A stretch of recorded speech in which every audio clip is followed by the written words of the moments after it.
by Liam Fitzpatrick, at a Buddhist temple outside Hue, Vietnam's one-time capital. 92-year-old Thich Nhat Hanh has come to quietly transition, as his disciples put it. The ailing celebrity monk, quoted by presidents and hailed by Oprah Winfrey as one of the most influential spiritual leaders of our times, is refusing medication prescribed after a stroke in 2014.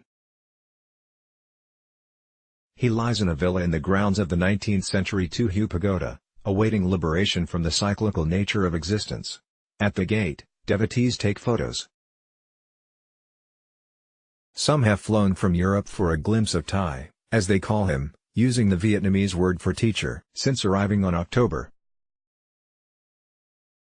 28, he has made several appearances in a wheelchair, greeted by hundreds of pilgrims, though the rains and his frailty have mostly put a stop to these. On a wet afternoon in December, the blinds were drawn back so time could observe the monk being paid a visit by a couple of U.S. diplomats.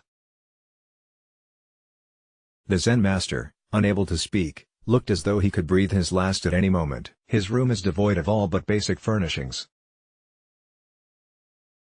Born Nguyen Xuan Bao, he was banished in the 1960s, when the South Vietnamese government deemed as traitorous his refusal to condone the war on communism. He is now back in the temple where he took his vows at 16, after 40 years of exile. Framed above the bed are the words Trove, returning in his own brushstroke. In the West, Nhat Hanh is sometimes called the father of mindfulness.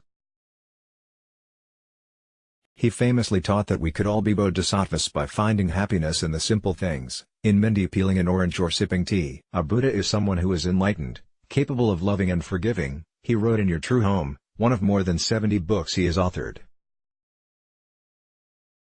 You know that at times you're like that, so enjoy being a Buddha.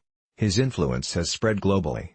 Christiana Figueres, the former executive secretary of the UN Framework Convention on Climate Change, said in 2016 that she could not have pulled off the Paris Agreement if I had not been accompanied by the teachings of Thich Nhat Hanh. World Bank President Jim Yong Kim called Nhat Hanh's Miracle of Mindfulness his favorite book. Let's block ads. Why?